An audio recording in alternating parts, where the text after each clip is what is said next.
Okay, so today we are on session number 37, Mark chapter 14, Judas Iscariot and the Jewish trial. Before we go ahead, just let us have a short recap as to how we had stopped in the previous session. We had pondered in great depth about Jesus' struggle at Gethsemane. How for him, that was a pivotal moment when the passion actually begins. Soon after Passover, we find Jesus and his band of disciples. He goes to his normal place of seclusion and prayer, okay, the Mount of Olives. And going to the Mount of Olives, normally he had to always cross the Kidron Valley. And while going through the Kidron Valley in order to climb up to Mount Olive, to the Mount of Olives, on either side of the Kidron Valley were tombs. We have gone through all that. So it was literally he was walking through a place that only smelled and spelled also death. Through the Kidron Valley, he must have definitely seen, okay, a river of blood flowing, because this was the time of Passover, and thousands and thousands, not only in thousands, probably in millions, okay, the Passover lambs would be sacrificed. And the bloodletting, okay, the drainage of this blood was in such a way in the temple that the blood would be drained out and it would pass into the Kidron Valley. So the Kidron Valley was a place normally during the festival time, it would be like a river of blood, and Jesus must have seen all these things. He knew what was coming, and as he was going, okay, a place that all speaks of death, smells of death, adds on to the agony and the inner struggle and the deep psychological struggle we have seen for him. Okay, one who had no sin at all, he had to become sin in order to take away our sin. So he literally had to drink the cup of wrath. And when he drank when he says yes to God, God is silent, doesn't answer his prayers, because in God's silence, he knows that he has to fulfill the will, okay, bringing the mission for which he had come into this world.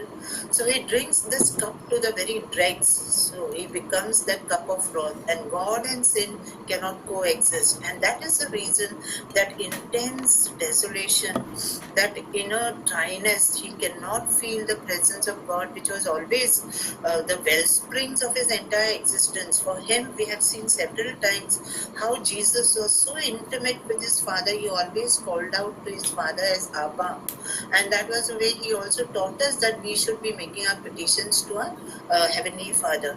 So this presence is totally deprived to him, and he reaches a lowest point whereby he feels that there's no meaning at all. This was entirely human for him. We see here at this moment Jesus at the pinnacle of being a complete human. Okay, so this entire misery of the world is taken upon him, and in this depths, as he is, as he finds himself sliding down, and in the darkness and desolation, he finds no presence of God around him. So it is an intense struggle, and we have seen how, science also today, it corroborates the fact that when a person goes through this type of intense struggle, the veins also can burst, and that is something called bloody sweating. And this is exactly what happened to Jesus, probably. But Mark does not tell us. We get this account in Luke, which is highly, highly probable. So Jesus was completely psychologically, emotionally, and spiritually totally drained, because he had chosen to say yes to God, yes to his mission, and ready to drink the cup. So it was basically, okay, a struggle for, psychologists normally call this fight or flight. You either fight out and say yes and go ahead, move ahead bravely, or the other human impulse is to run away from it. Imagine if Jesus had to run away from this, what would have happened about humanity? So this was the struggle that Jesus was going. He had not that Jesus, we have seen in the Gospel of Mark throughout in all these episodes that we have done, Jesus was very, very keen about his mission. He was imbued with a sense of mission. He knew that in theory, this was the reason for his coming into the world. But my dear friends, In reality, we all know it is one thing to know something in theory, but quite another when it is, to be fulfilled in practice. And this is exactly what happened to Jesus. He had previously foreseen and predicted. We have seen so many of his passion predictions that he made in the entire gospel. And yet, when the time comes, he shudders at the very thought, because he knows what is going to be the intensity and depth of the suffering that he will finally be over at Golgotha. So he had predicted his passion numerous times, but the shocking shift from the theoretical to the real almost broke Jesus to the point of bloody sweating. And it was an intense inner struggle. What psychologists, I said, I'm repeating again, they call this, phenomenon fly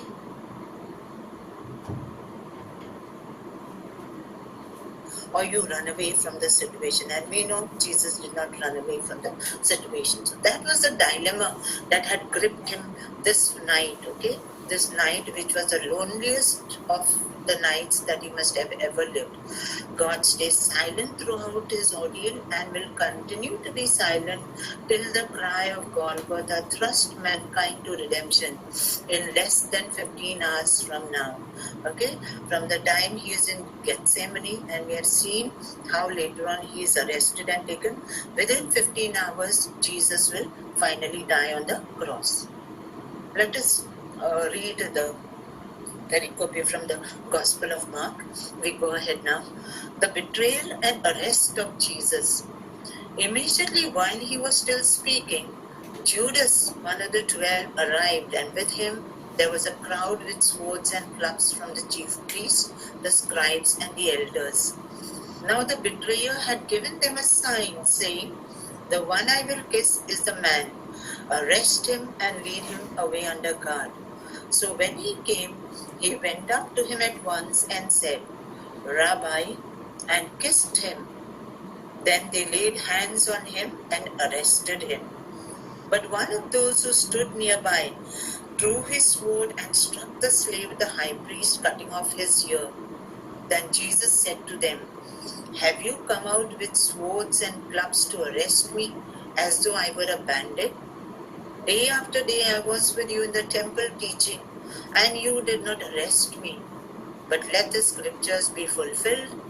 And when he said this, all of them deserted him and fled.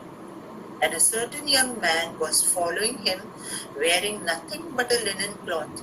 They caught hold of him, but he left the linen cloth and ran off naked. Let us break this down, okay? Let us take a look at Judas. You all will agree that sometimes the person closest to you becomes your deadliest enemy. Many of you must have had this type of experience. The person whom we consider to be our bosom pal, they are the ones who sometimes stab us in the back. And this is exactly, what happened to Judas too, what he did to Jesus. But let us, for a moment, just look into the psychological reasoning as to why this man who moved with Jesus for 3 full years, lived with him, they lived together as a community. Jesus invested so much of his time and energy into forming his disciples, and he was one of that intimate 12. But what brought about such a great and sudden change in Judas? Sometimes the person closest to us becomes our deadliest enemy, and that's exactly what happened with Judas too. For 3 whole years, he walked beside Jesus every single day. He was one of the chosen 12, handpicked by Jesus himself. Jesus had many other disciples. We know that Luke tells us, he had those other special, circle of disciples called the 70, and even beyond, because there are some characters that are named in many other narratives. But these 12 were the chosen few. That was a core group in which Jesus invested a lot of his time and effort. So Jesus put trust and faith in him to such an extent. What is most remarkable is that among all the 12, among the 12 that Jesus held very close to him, he was the one who was made treasurer, the one who controlled the purse. So all the common money, it is but natural. The Gospels will not spell out anything, but if we use a little bit of our imagination, we will know that Jesus had a wide following.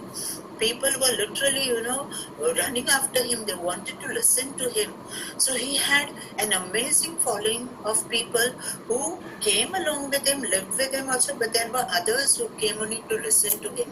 So they were sort of his benefactors. And we know, like how Mary of Bethany and her sister Martha and Lazarus, the family from Bethany, and scores of other people, they had very close relationship with Jesus, including Mary Magdalene. She was one that the Gospels tell us, very faint things about her, but tradition, when we go through Christian traditions and we peep through all those things, we realize that she was also a person of means, probably a person who also controlled her own business in Magdala. So she and several other women and all, they used to fund, because it was not easy to live together in community. Definitely you need to have a common resource pool, and that was put in the hands of Judas. So imagine when someone puts finances in your hand, that means what is a person saying? That I trust you. And this is exactly the gesture that Jesus made. And he was handling the purse of the community. So Jesus put his trust and faith in him, making him the treasurer. But Judas saw everything. So 3 years they went on, in and out, going from Galilee, going sometimes up north to Tyre and Sidon and all, coming down to Jerusalem and back again. All throughout, Jesus was, he had made such a great impact on people's minds that people flocked to listen to him. And he performed so many miracles that any person who did not even have faith would come to that type of faith.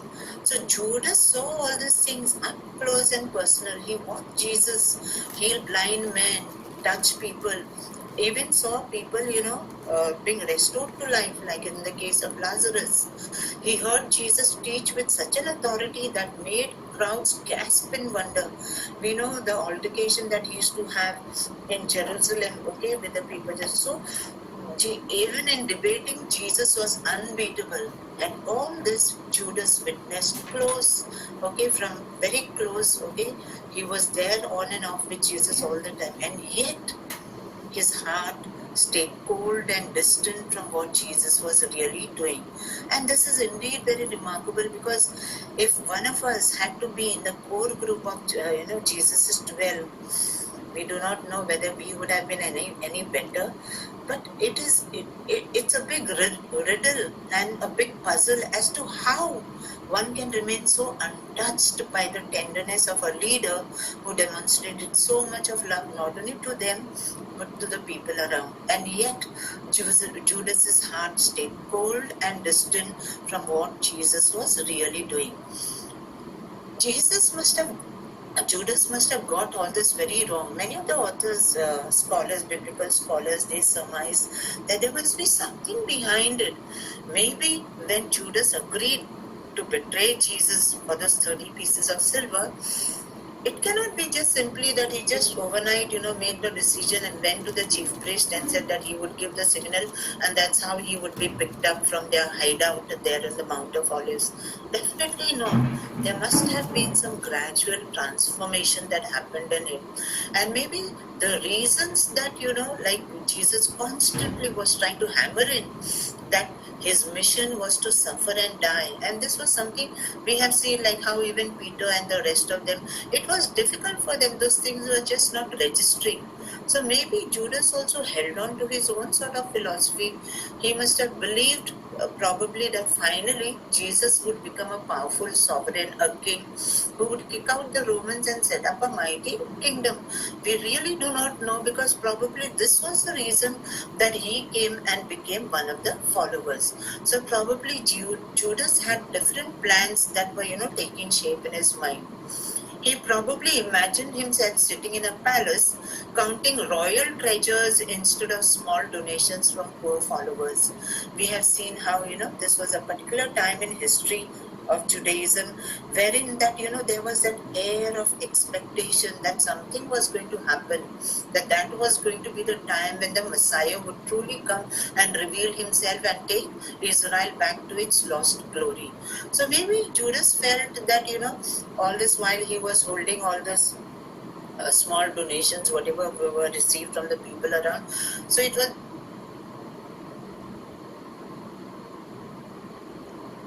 Jesus finally comes into his kingdom and establishes his kingdom, he would be, getting one of the prime positions where he would be able to sit and count all the royal treasurers. So see, since he was a treasurer here of the group, but naturally he would be like a finance minister of the king.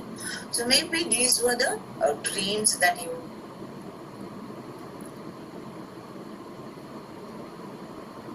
crowds cheered as Jesus entered Jerusalem just 4 days back. Okay, when Jesus made his triumphant entry into Jerusalem, Judas must have, felt so excited seeing how the people were, upbeat and trying to welcome him and the way he was being hailed. So he felt his dreams were finally coming true. But then something drastic happens. Jesus starts talking something completely different. Now that it was completely different, he was giving ample of hits, but it would not register. But now he openly was making the declaration that he has to die. Okay, and numerous times we find Jesus making this passion prediction that he would have to suffer and die. He engages into acts which demonstrate that Jesus's mission is oriented in a different direction, which is not oriented according to Judas's plan. Instead of claiming thrones, Jesus washed dirty feet. Instead of gathering armies, okay, he felt like a king means he will mobilize all his followers around and take over power. But nothing like that was happening with Jesus around. Instead of gathering armies, Jesus spoke about loving enemies, and instead of planning victories, Jesus kept saying that he was going to die. So there was some pall of gloom around, which was very incomprehensible to the mind of Judas. Every time Jesus mentioned suffering or sacrifice, Judas felt his hopes crumble a little more and more and more. So all those, castles that he had built in the air, he felt everything collapsing before him. The breaking point came when Jesus spoke hard truth that made crowds walk away. And we know this, Mark doesn't tell us, very tellingly, but in the Gospel of John, when he declares that, okay, he is the bread from heaven, that anybody who eats it will never die. And that is the time many of the followers, Jesus had gathered a very intense following. Many of those crowds, they left because they felt that was a very hard teaching. So Judas watched hundreds of potential followers turn their backs and leave. He saw his dreams of wealth and power dissolving before his very eyes, and this disappointment began eating away at him like poison, turning into bitter resentment. So he was, a man, though he was within the 12, close to Jesus, he was totally distant. His heart was far away from his Lord and Master. We also see that, Judas in the interim must have, started, since he was in control of the purse, he was such a character that he began to make small compromises. And we all know in our human nature, it all begins with small things and then we go on to greater things because your conscience starts getting deadened. And that's exactly what also happened probably to Judas. John tells us, John chapter 12, verse 6 tells us that Judas would steal from their money bag when no one was looking. Now, this small facet that is shared by John in his gospel, which is not told in any of the other synoptic gospel, it gives us a peep into the window of his soul. Each time he took points that belonged to the group, he moved further away from Jesus' teachings. The very money he was supposed to protect became his secret obsession. So he became so obsessed with that money. He was already obsessed with power and all, and that is what he was looking for.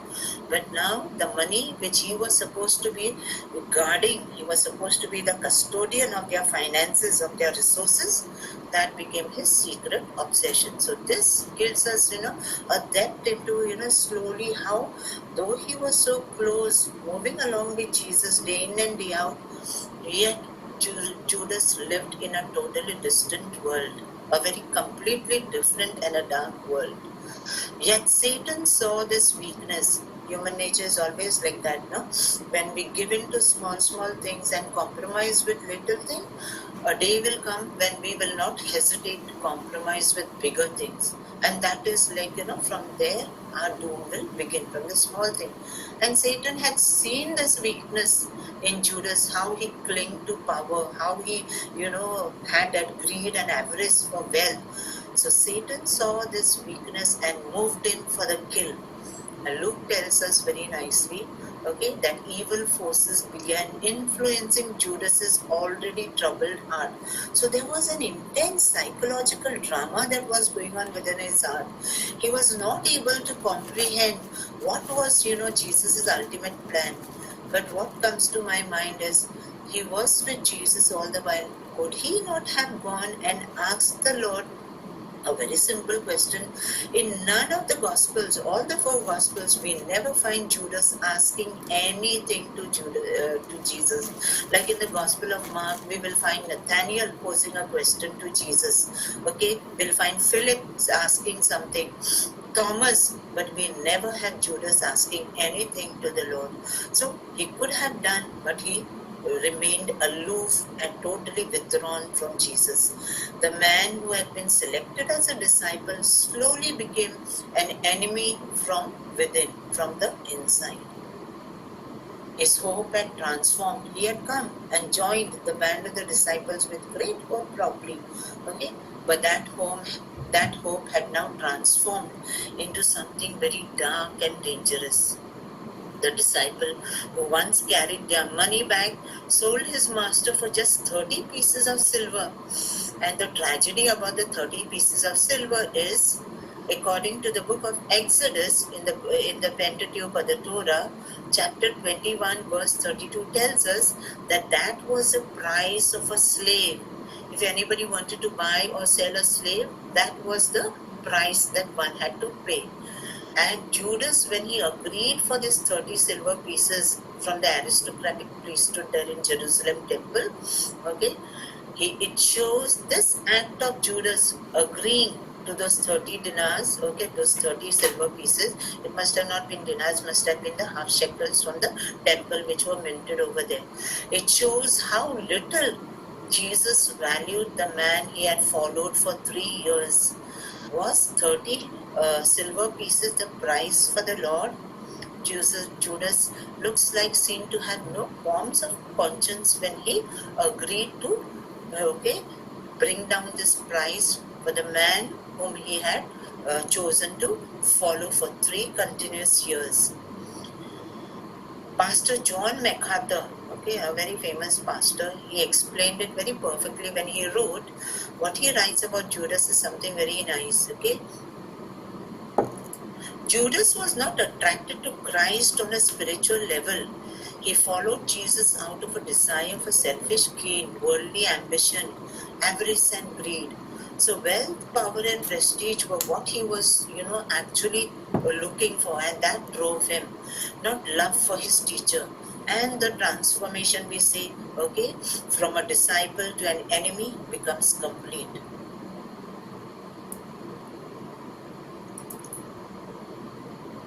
The kiss that shattered everything. This is the way the cohorts were coming, okay, on that night.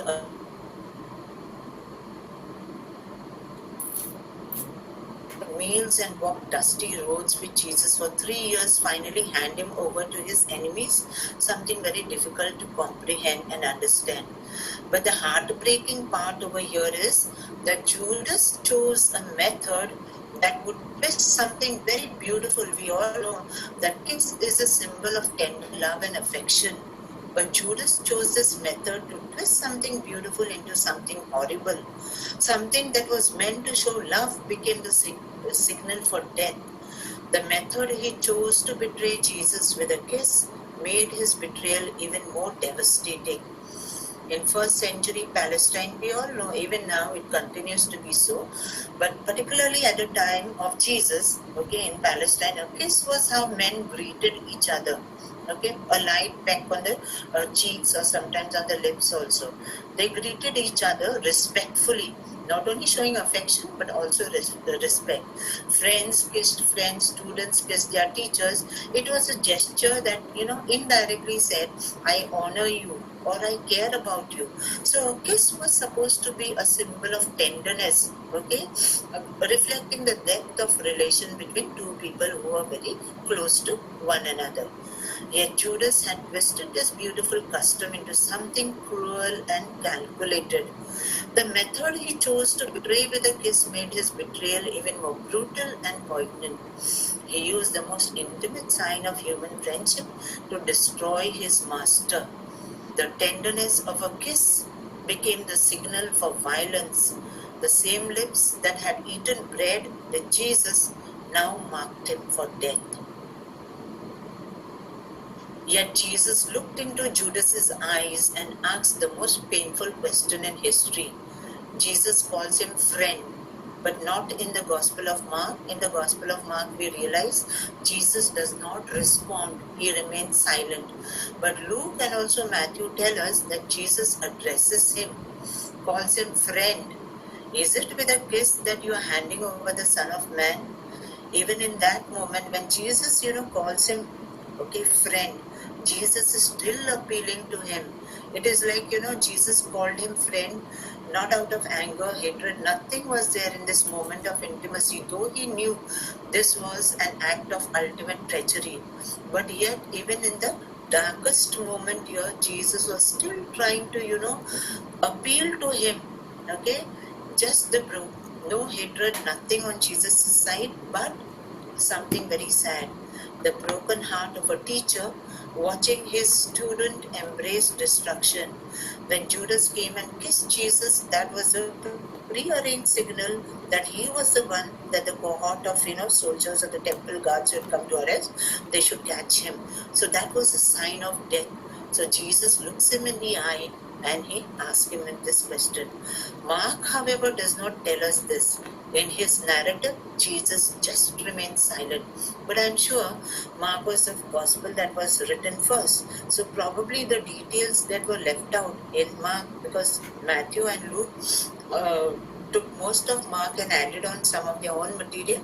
But John in particular, whatever has been left out in the synoptics, he fleshes it out in his own account. So probably this is what Jesus must have said to Judas.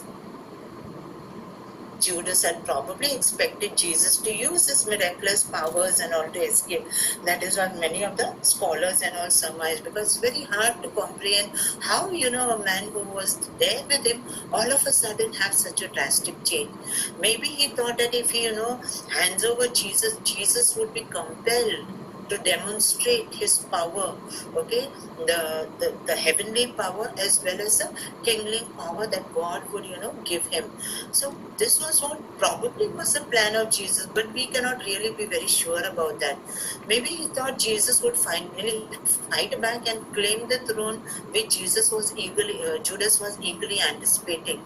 Instead, but Jesus just stood quietly as angry men shouted accusations and lies, and we know, okay, how he's arrested and taken to the Sanhedrin finally. The horror, it is at that moment probably when Jesus was being, put in shackles and being led away by the men, the horror probably began dawning on Judas as he heard later the screaming and saw the blood. We do not know, none of the gospel accounts tell us whether, Judas followed the arresting party, watching where, Jesus was being taken. We are not very sure, but probably might have done so, because when Jesus was being arrested, except Peter, None of the other disciples remained. We will see now in the later slides how they all of them fled, except for Peter, who followed from a distance right up to the high priest's house. Judas ran back probably to the temple as fast. We know this happened. He must have run away because he felt the entire plan that he had conceived was just falling down. He burst through the doors where the chief priests were probably celebrating their victory because finally what they wanted happened. And he must take taken those 30 silver pieces must have been burning through his body. He took the silver coins and he threw them at their feet, begging them desperately that I have handed over an innocent man. Take this back, stop what I have started. But it was too late. But the priest looked at him with cold, calculating eyes. They had gotten exactly what they wanted from him, and now his shame was his own problem, so they wouldn't care. So Judas left all those 30, we know for sure. He did not carry away those 30 shekels. He threw them in the temple and he wanted the chief priest to take them, but they refused because there was a prohibition in the Pentateuch that this type of blood money could not be used in the temple treasury, because anything that was tainted with blood would bring defilement in the entire temple. So we know later on in the later accounts that this money was used not to put in the temple treasury bank, but it was used to buy a plot of land which was called the Akeldama. In the later this episodes will be going through that. So this is what, and we know that finally what happens to Judas.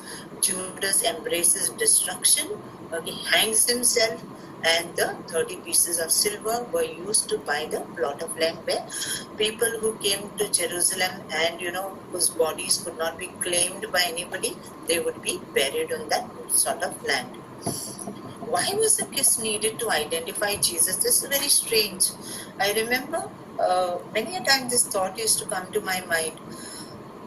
Jesus spoke freely in the temple prior to the passion, okay, when Jesus was finally arrested. But much before that, and even earlier during this entire 3 years, Jesus often must have come to Jerusalem and he taught in the temple openly.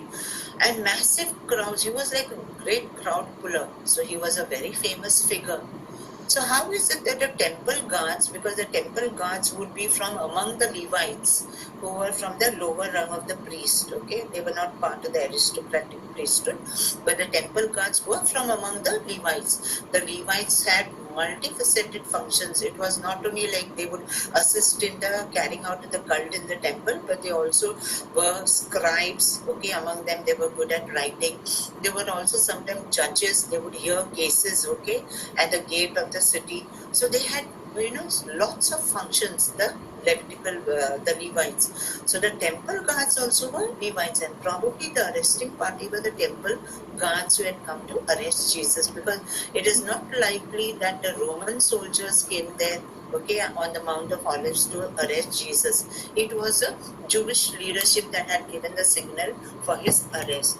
So there's probably a logistical reason why this kiss of Judas was needed, for the simple reason that it was Passover night, and we know that on the Mount of Olives people used to be camping out, because not everybody would find lodgings in Jerusalem during Passover. So campsites were a common sight on the slopes of the Mount of Olives. So there were lots of people hanging around in the Mount of Olives, camping outside, as there couldn't possibly be rooms in the city. So when the cohort of soldiers of the temple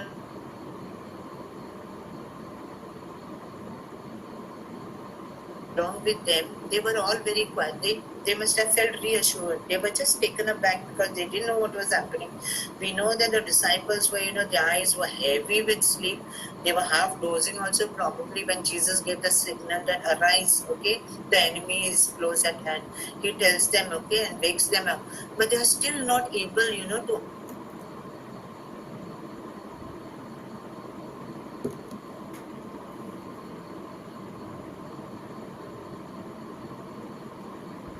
this happening. Judas suddenly coming and giving the kiss, and the moment Judas gives the kiss, the temple guards arrest him.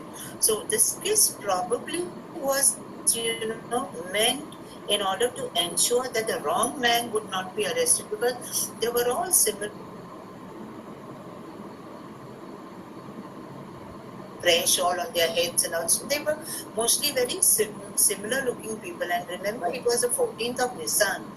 And 14th of Nisan, okay, the Passover had to be a night when the moon was full. So it was a full moon night. So moonlight was there. And in the faint, okay, moonlit night, there could always be a possibility that you could mix up and get the wrong person.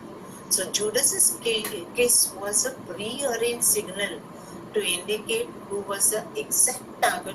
So that person only, Jesus only, could be arrested. And the moment Judas does it, the guards move in quickly, arrest him, and take him without creating any scene. And the disciples around are just caught unawares. They probably, you can just imagine if we also had to be, you just don't know what is happening, like you're petrified, like you can't believe. You must be wondering whether this is like a dream that is unraveling before you or something really happening. And this is probably what must have happened. At the moment Jesus was shackled, that was the time reality struck, and they realized that, these men are out here to arrest Jesus. And what do? They all turn and they flee. But before that, Mark tells us that one among them drew the sword and cut the ear of the one of the temple guards. Let us see that. They are not out to kill or arrest all the disciples, but to catch only the ringleader, which they do, and the alarmed disciples they scatter, just as Jesus had prophesied. Remember, he had said, strike the shepherd and the sheep will scatter. He was quoting from prophet Zechariah, and this is exactly the moment Jesus was on target. So the moment they zeroed down on him and put him in chains, they knew that, the game was almost like over, and they fled the scene in terror. Not one of them turned back, like to at least even fight back, except for the one who drew the sword. Let us see who that person is, but Mark does not name him. Then they laid hands on him and arrested him. But one of those who stood near, it doesn't name who the person is, one of those who stood near drew his sword and struck the slave of the high priest, cutting off his ear. So one among the temple guards was the slave of the high priest. And Mark mentions this important detail but does not name who is the person who drew the sword and struck the slave. Okay, so who is it that cuts off the man's ear and why? Let us see. There are a lot of, we have already seen how even in the case of Mary of Bethany, Mark does not name her as the woman who anointed Jesus and readied him for his death. Okay, so there are lots of people who are kept anonymous in the passion narrative of Mark, and that is for a reason, because Mark was writing, we know, in and for the church in Rome, which was undergoing very severe. Nero's persecution was going on, raging in Rome. Okay, from 64 onwards, Nero had issued the edict to persecute the Christians. So this was a time, so probably before 69, some of them say could also be, earlier than that. Mark had already, drawn up his gospel narrative. Okay, so as he was writing from Rome, and Peter was one of the leaders of the church in Rome, okay, after 44 AD, and especially after the Jerusalem Council of 49, we don't hear Peter anymore in Jerusalem. So we know that Peter and Paul, they were part of the Jerusalem church, they were the pillars over there. So Peter was a strong, he was a leader of the Jerusalem church, and probably that was the reason he is not named.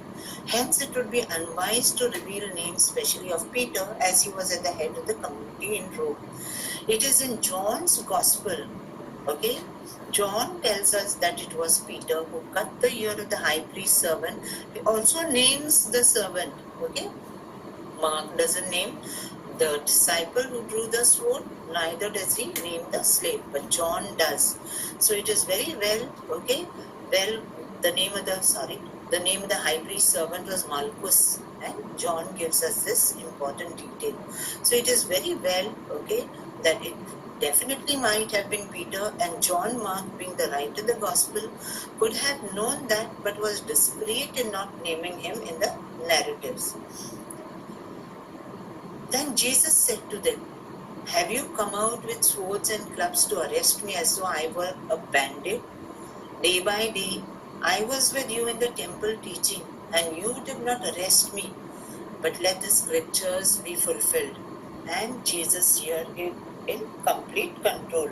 He is no longer the man who had, undergone that intense struggle at Gethsemane. He has collected himself, he has bowed down his head to the will of his Father, and he is resolutely going towards his death and crucifixion. He knows what is coming. Jesus questions them. Let us look at the question. Why do you come like this to me? You treat me like a robber, bandits. In that this way, the word in Greek is called lestais, and lestais means it was a word that was used not only for the bandits but even for the revolutionaries. Remember the Sicarii zealots whom Herod used to constantly, persecute, because they were the ones who used to engage in highway robberies and all. Travelers and all would be waylaid and they would be robbed. So they were the bandits. So they were also revolutionaries, but they were also bandits. And the word used in Greek for them was lestais. Okay, so the word for robber is used here. So Jesus is asking, am I that? Okay, I have been teaching in the open in your temple. Why did you not take me then? I've been teaching in the temple. I've not put the whole thing over here. So it indicates they are treating him that way because finally that is going to be the charge on which the execution will be carried out, because the charge that they bring against Jesus in the Jewish trial, that is the claim that he is the Son of God, that wouldn't hold true before the Romans, because to transform your charge into capital punishment, you would have to, bring something, a charge which would hold good before the Romans. And what better charge than being a revolutionary? Because being a revolutionary was a direct challenge to the Roman emperor. So that is, there's a play and an emphasis on that word. So, and that is why Jesus is also using the word here, lestes. Do you come to me, you treat me like a robber and come here to, arrest me with clubs and swords? You come to arrest a person with all these type of things only when you expect that person whom you are going to arrest is going to be armed. But Jesus was never such a man Jesus never used violence.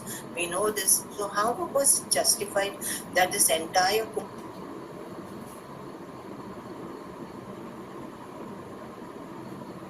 He has been teaching publicly in the open, but they never had the courage to arrest him then.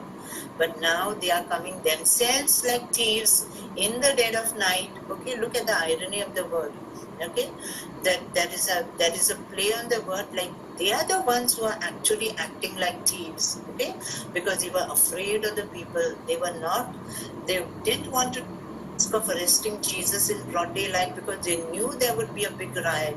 And to bring a riot in Jerusalem during Passover would be to invite the wrath of the Roman governor, which no way they wanted to do it.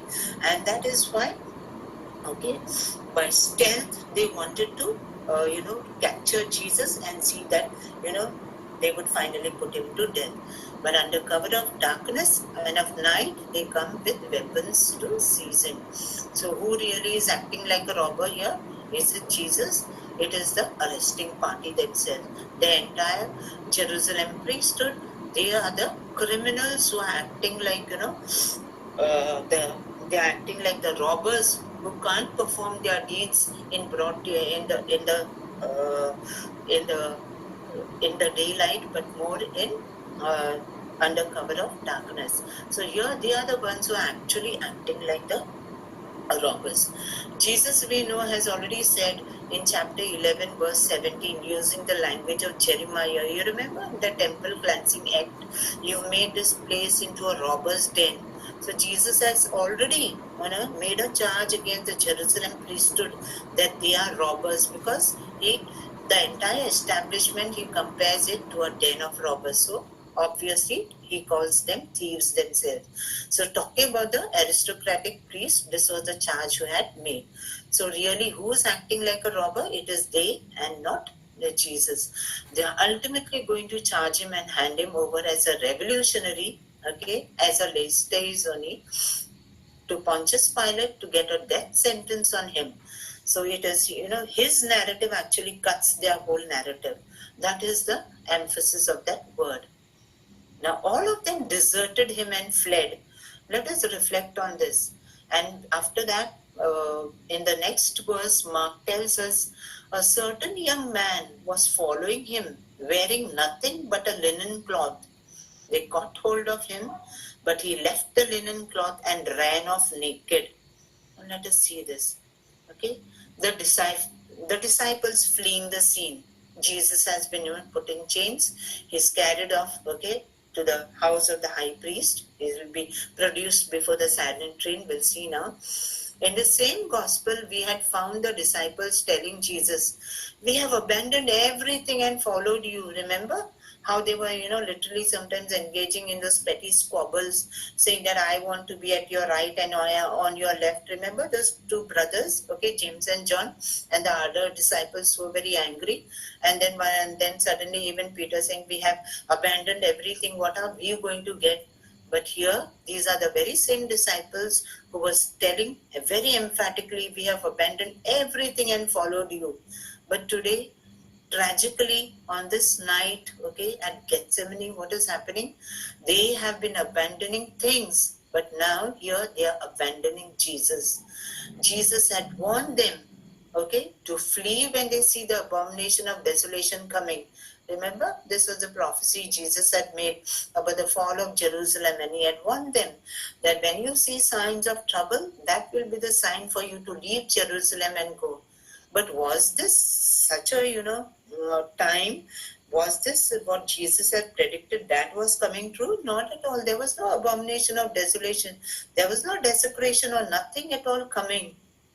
They are actually fleeing from being identified with Jesus.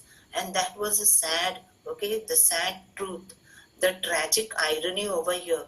The very people who are claiming that they have abandoned everything to follow him, today, without batting an eyelid, they have just fled the scene, and they are fleeing actually not only the scene, they are afraid of being identified with Jesus.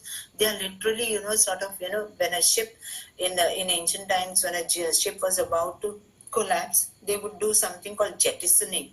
What is jettisoning? All unwanted cargo you try to throw out on the ship in order to see that the ship is lightened and has chance of saving.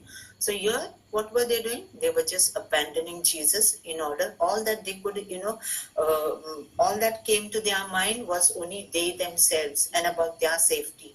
They are ashamed of him. Remember, Jesus had said, this is very important.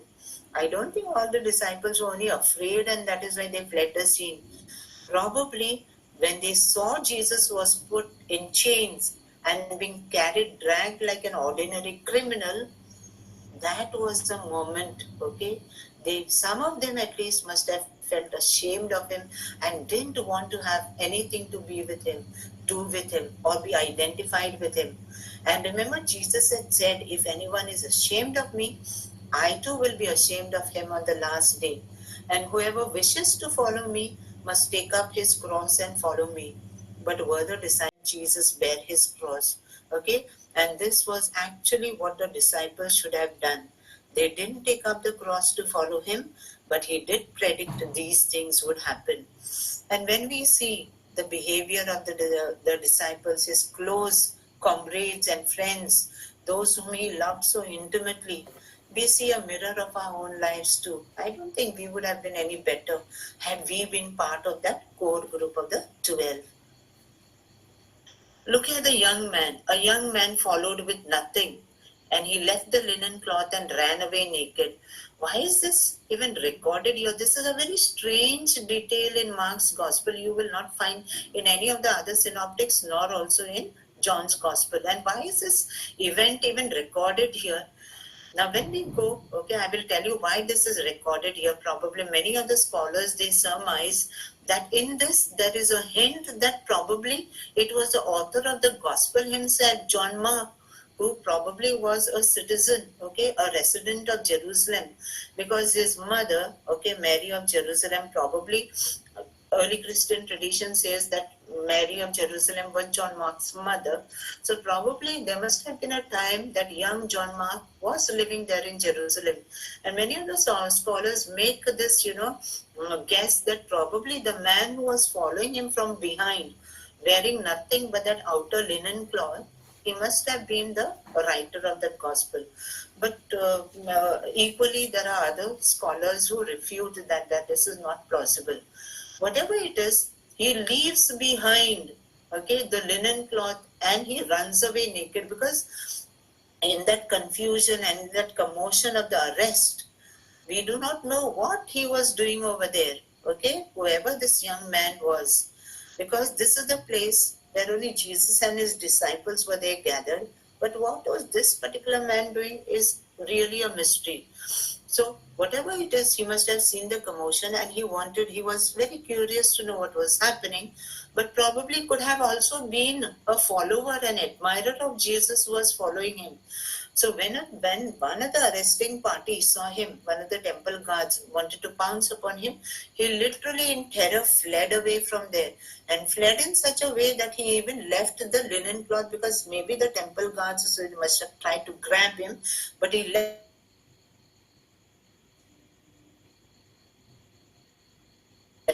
there was always, during the time of Jesus, people dressed up in such a way. There was the inner garment, okay, called the undergarment, okay, the inner garment, and the outer garment. This outer garment was made of linen, and linen was something that was quite costly, and it was only the wealthy elite who could, afford it. So it must have not been somebody, a commoner or a person, coming from the poor ranks of society. Must have definitely been from the elite of society. So all this shows how desperate they all were, okay, this young man included, to flee from Jesus. So unlike blind Bartimaeus, when we, compare how the disciples behaved and how this young man behaved in leaving behind, okay, and just running away, they just want to get away from Jesus as far as possible. When we compare this to blind Bartimaeus, you remember when Jesus called out to him, okay, Jesus was calling out, Bartimaeus was calling out, no, when he came to know that Jesus was passing that way in Jericho, okay. And when Jesus calls out to him, what does he do? He jumps, okay, literally jumps and throws the cloak that was covering him, didn't even bother about it. And he was a beggar, a man of very small means. So for him, a cloak must have been something quite precious. And yet, Bartimaeus did not care about it. He went jumping to follow Jesus. And this contrast is something that is very tragic. So we find people abandoning things to follow Jesus in the Gospel of Mark. But this man, sorry, there's a mistake here. He is so eager to get away from Jesus that he abandons even this expensive outer cloak to get away from Jesus and the arresting party fleeing naked. Naked doesn't mean, that he must have been entirely naked, because nakedness was considered to be quite a great shame. Naked here could be a very relative term. It may not be that, he fled completely naked. He must have left out his outer garment, and with the inner garment on, he must have fled in great hurry. Because nakedness was considered a great shame in that culture, just as it would be also today. Even in Greek culture, we know that in the Olympic Games, okay, and other games too, in Greek culture, men always exercised in the nude, and that is the reason women were not allowed to participate in the games. So even in Greek culture, Hellenism was another word for Greek culture. Men exercised in the nude for the Olympics and other games, and yet to be naked otherwise was considered shameful. Especially somebody, okay, somebody comes and just takes off your cloak, that would be a big insult to someone. So this man, okay, fleeing from the scene, leaving something so precious behind, it only shows the sad reality, how desperate these people were, along with the disciples, to get away from the Lord. Jesus before the council. They took Jesus, we are going further now with the narrative. They took Jesus to the high priest, and all the chief priests, the elders, and the scribes were assembled.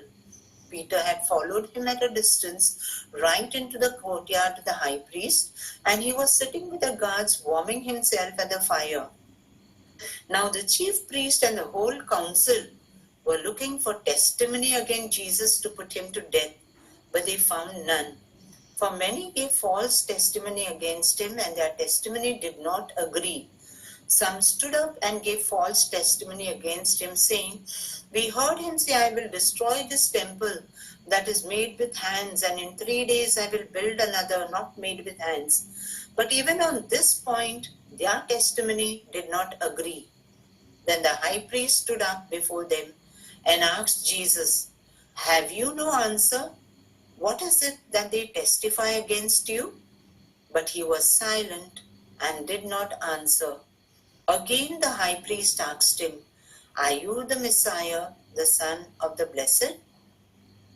Jesus said, "I am. And you will see the Son of Man seated at the right hand of the power and coming with the clouds of heaven." Then the high priest tore his clothes and said, "Why do we still need witnesses? You have heard his blasphemy.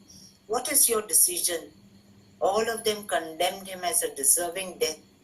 Some began to spit on him, to blindfold him, and to strike him, saying to him, "Prophesy." The guards also took him over and beat him. Mark, okay, refers to the Sanhedrin as a council, okay, the great Sanhedrin. So we will only dwell on this. They took Jesus to the high priest, and all the chief priests, the elders, and the scribes were assembled. Mark does not name, okay, the high priest like we see John and the other synoptics. Okay, they name the high priest as Caiaphas. Okay, Joseph Caiaphas, and his father-in-law, who was also a high priest earlier, Annas. So Annas and Caiaphas, they are named in the other passion narratives, but not here in Mark. Mark collectively calls them, okay, high priest, all the chief priests together, the elders and the scribes, they were assembled. Now, this assembly of the chief priest and the elders and the scribes was called the Sanhedrin, okay, and this is the Sanhedrin.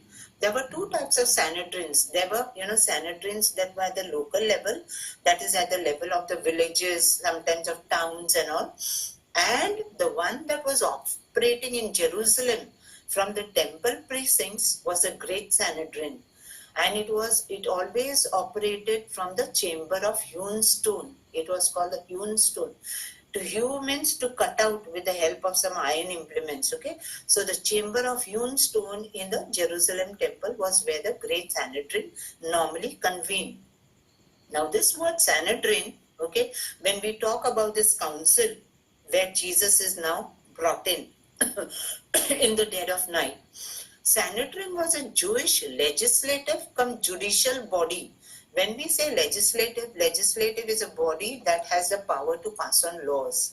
And judicial body is the one that, comprises all the judges and all who will hear cases and pass on judgments and verdicts. So it was a legislative come judicial body that functioned in ancient Israel, and functioning at local level, as I told you, and at the central level as well. So at the central level was a great Sanhedrin, and Sanhedrin at the local level comprised of 23 people, okay, 23 persons made the body. So they were at the local level, so they had lesser powers and lesser jurisdiction. But the great Sanhedrin that operated from the Jerusalem temple comprised of 71 members. So thus Sanhedrin meant any of several official Jewish councils in Palestine under Roman rule, to which various political, religious and judicial functions have been attributed. So the term Sanhedrin is derived from the Greek word Sanhedrion, meaning council, a senate. Okay, the term was applied to various bodies, as I told you, especially the one that was a supreme one, that was a great Sanhedrin, which operated from Jerusalem. Its origin, from where did it come historically speaking? They say that this was quite ancient. During the first temple period also it was there, okay, and especially during the time of the Persian and the Syrian rule, that is soon after, during the exile period when they were carried on in Babylonian captivity and all, when they returned and all, there was something called a council of elders.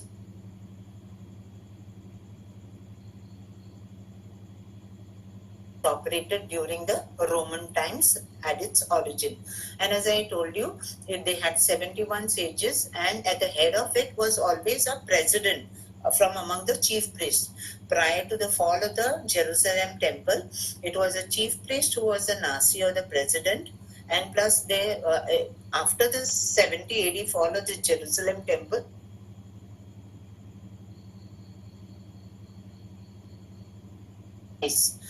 because the chief priesthood, the Sadducean priesthood, was no longer existent after the fall of the temple. So after the fall of the temple, it comprised of sages, that is the rabbinic sages. And there used to be the president who was called the Nasi, and there was the supreme judge who was called the Av Beit Din. The Sanhedrin commonly was called the Beit Din. Beit means house, okay? Din means justice. So the house that gives it justice. So prior to this, the great Sanhedrin was always presided over by the high priest. Jesus was brought before the Sanhedrin in the dark of night, which shows that the Sanhedrin was hastily assembled, making the entire trial of Jesus illegal. Okay? The very Sanhedrin was supposed to operate only from the time of the Tamid beginning. Tamid was supposed to be the daily sacrifice. So from the time of the first daily sacrifice early in the morning to the last one in the evening, it was only during that time the Sanhedrin was supposed to be functioning. But just imagine here, because they want to do away with Jesus, and they have already plotted this judicial murder and want to give effect to it, they are committing an act which was totally illegal. The Sanhedrin was hastily summoned. Obviously, it was the high priest, at his order only it could be summoned, and they hastily assemble over there. I have put out this picture over here because the chamber of the hewn stone, it is here. Okay, this is the temple. On the northern part of the temple only, these chambers would be there. These main chambers, 1, 2, 3, 4. And this was the chamber of the hewn stone where the Sanhedrin would assemble. And these were chambers where, all the other things would be stocked up in the temple. So this was the north side of the temple where the chamber of hewn stone, which is important for us now, was there. So here, this was a place that they must have assembled at night, because for this, there was no need for you to come out only from the temple. You could access this place also from the outside. So the houses of the chief priest and all were somewhere around here close by. So they could easily access and come here and assemble quickly at night. I have put out this information for you. You can read that. Okay, a number of chambers were located in the northern part of the court. The chamber of hewn stone was where the great Sanhedrin would be convened, and the chamber of wood, this is another chamber, was the chamber of the high priest, who was called the Kohen Gadol. That is a high priest. Kohen means a priest, and Gadol means high. It was here that the high priest would live for 7 days preceding his service on Yom Kippur. Remember the Day of Atonement, okay? That was a day of great sacrifice throughout the land. It would be a time for penance, okay, and repentance. So prior to that 7 days, the chief priest, the high priest would be, in this chamber of wood, segregated from everybody else. Similarly, these were other chambers. So many other chambers were there, to stock up the offerings. There were also chambers for preparing the showbread. Okay, so there were bakeries and all used to be, running. How the bread or the presents used to be changed every Sabbath. So these were the chambers where all these things were going on. So the temple was a very happening place. It was a place where, it was an economic hub. It was also a place where the cult was in full attendance, so people had to be working round the clock. So this is normally how it looked. Okay, Jesus is brought here. He is the accused. The high priest would be over here. He would be the president of the council. And when we say 70, some say 71, but normally it is 70. 35 would be here, 35 on the other sides. Accused in the middle, okay, there would be 2 clerks who would carry out all the notings. This is exactly how court will be functioning. So this was a sort of a Supreme Court, okay? So it was a Supreme Court that was functioning. The Sanhedrin in Jerusalem was completely in charge of matters in Judea, religious and civic as well. Why? Because the Roman governor Pontius Pilate was headquartered in Caesarea Maritima. Remember, Judea had become a direct province. Okay, after Herod died, there was a lot of chaos, So they completely took over direct administration of the province from 6 AD onwards. So ever since that time, the Roman governor was appointed directly by Caesar, who would be administering the province. So when he was administering the province, he had to work in close collaboration with the Jerusalem high priest. Why? Because the taxes and all had to be collected from there and emptied into the treasuries of Rome. So normally there was always a collaboration on the part of the high priest and the Roman governor. And Pilate had the habit of, being in Caesarea Maritima because that was a beautiful town which was city built by Herod, and that was the headquarters also of the provincial governor. So most of the time he would be over there. He would come to Jerusalem only at the time of the festivals to maintain law and order, given the influx of pilgrims into Jerusalem. So that was a time that he would come. Otherwise, he was not there. So Jesus is brought over here in the dead of night and produced before the Sanhedrin. They have all convened over here. Now, this Sanhedrin that was judging Jesus, definitely there were the Sadducean chief priests, but among them were also the elders. Now, who were the elders? They were not the priests, but they were the aristocratic nobility. Okay, not all were priests, but there were very wealthy Jewish people who belonged to the, nobility. So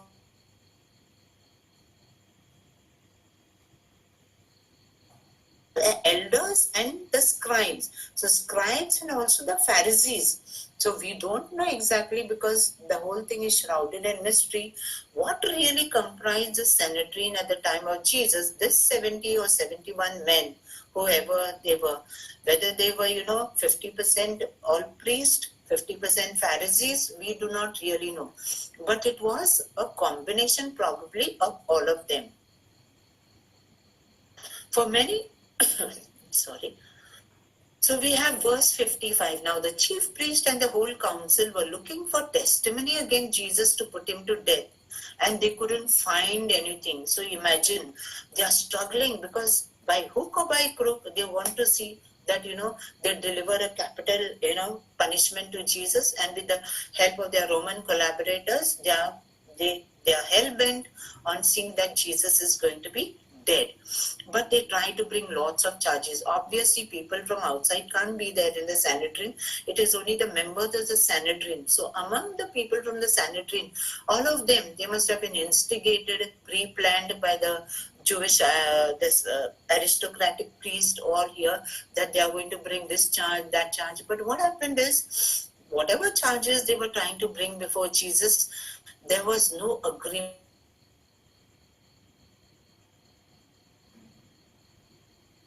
Death, and they were not able to bring some very solid charge that would translate into capital punishment.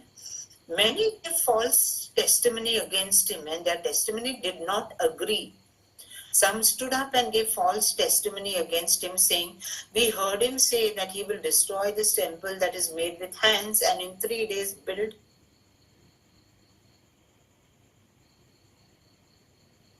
Did not agree. So what is this business of this testimony not agreeing?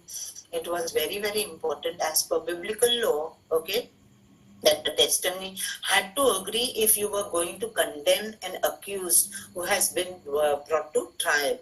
According to Pharisaic rules, the case against Jesus should have been dismissed here and now itself. Why? Because they are struggling, to bring consensus in the testimony, but they are not able to come to any agreement.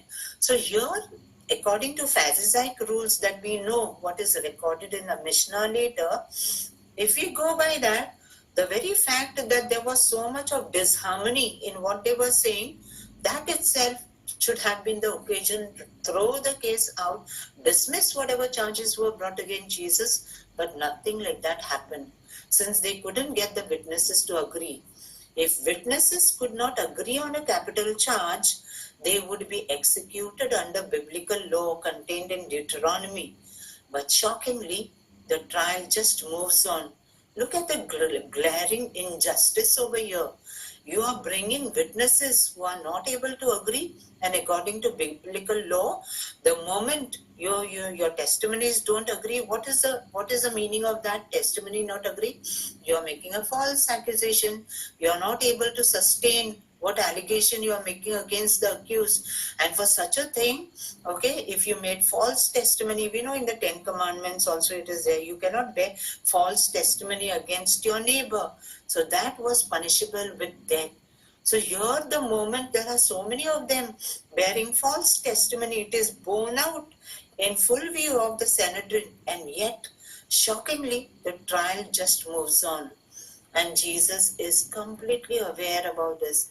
And imagine what he must have, he just remained silent and watched the show of madness that was going on.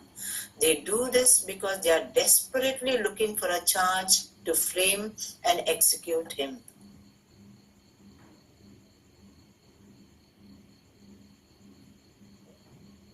Which was against what was mandated in the book of Deuteronomy. What we have in the Mishnah gives us more of the Pharisaic perspective, which ran counter to the perspective of the Sadducee chief priests. It's very strange if we compare the writings in the Mishnah, which were compiled much later, okay, after the Sanhedrin was no longer, this Sanhedrin, the type that, tried Jesus, was no longer in existence at that point of time. But when we read through the Mishnah, because that was a collection of the writings of the rabbis, and some of the rabbis were part of the Sanhedrin, the Pharisees, but the Pharisaic outlook was totally, different from the outlook of the Sadducean priesthood. Why? Because they always took the lenient view. They never wanted a Jewish person to be, handed over to the Romans for crucifixion. That was something that was totally counter to their perspective. So what we have in the Mishnah gives us more of the Pharisaic perspective, which ran counter to the perspective of the Sadducees. The Pharisees were anti-corruption. They never liked capital punishment either. So it is very surprising how what was the size of the Pharisees in this particular Sanhedrin that convened this night and condemned Jesus. We do not know, but we can just make a fair guess. We can be very sure that they must have been outnumbered. We can imagine people like Joseph of Arimathea, Nicodemus, definitely, because he was a rich man, a man of means. So they definitely must have been part of the Sanhedrin.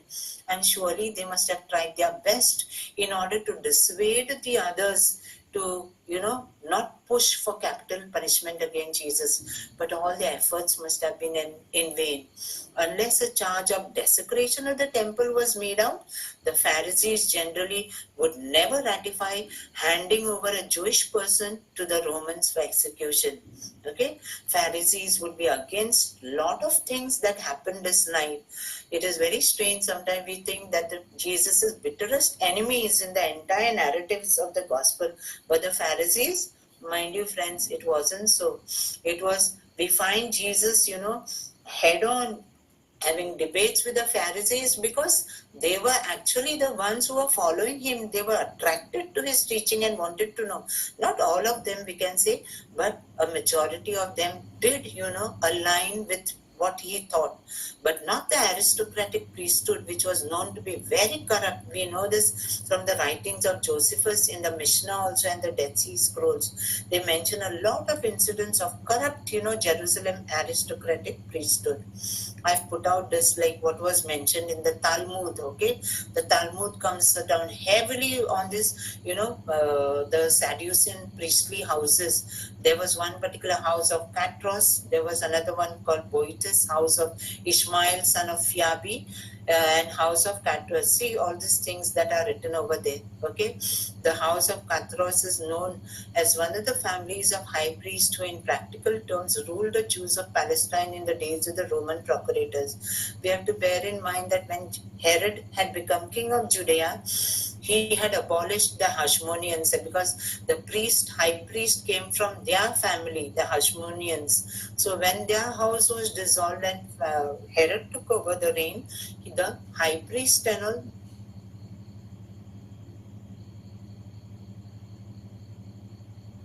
houses had grown very rich. These were aristocratic priestly families that had become rich and corrupt at the cost of the Jerusalem temple.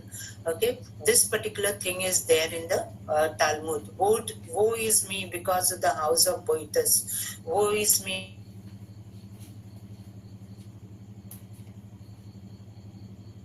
Where this Caiaphas and all of them came. Annas and Caiaphas, they belong to the house of Anan. Woe is me because of their incantation. Woe is me because of the house of Catros. Woe is me because of their pens. Okay, they write things that, defame people's characters and assign all sorts of false accusations to them. Woe is me because of the house of Ishmael. So these things, are mentioned there in the Mishnah. So this very strongly testifies what kind of people they were whom Jesus was facing that night. Then the high priest stood up before them and asked Jesus, "Have you no answer? And what is it that they testify against you?" But he was silent and did not answer. Very intriguing. Okay, they are going on trying to, make accusations. Their witnesses are not lining up. Then the chief priest, getting tired with what is going on because the show has to go on, he intervenes and asks him, "Do you have nothing to say about all those accusations they made?" But Jesus just remained silent, just as he did not respond to. Again, "Are you the Messiah, the Son of the Blessed One?" Jesus said, "I am. And you will see the Son of Man seated at the right hand of the power and coming with the clouds of heaven." Now, why did Jesus, first he was silent, but why did he open his mouth here and said, when the high priest asked him, "Are you the Messiah, the Son of the Blessed One?" Blessed One is God. "Are you the Son of God?" Now, this was the hammer blow he strikes. Probably Mark doesn't tell us, but the rest of the Gospels indicate that here when the high priest asked Jesus, "Are you the Messiah, the Son of the Blessed One?" This is the moment, the climactic moment in Mark's Gospel, where Jesus reveals his identity openly. Yes, okay, I am. What is the meaning of I am? We have dwelled, in detail, and we have seen that whenever they use the term I am, this was an expression that was reserved only for God. So when Jesus says that, he answers because the high priest had put him under oath. And when somebody is put under oath, he cannot remain silent. He has to open his mouth.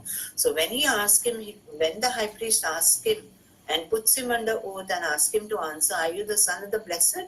they knew that this was a charge that they wanted to pin him down.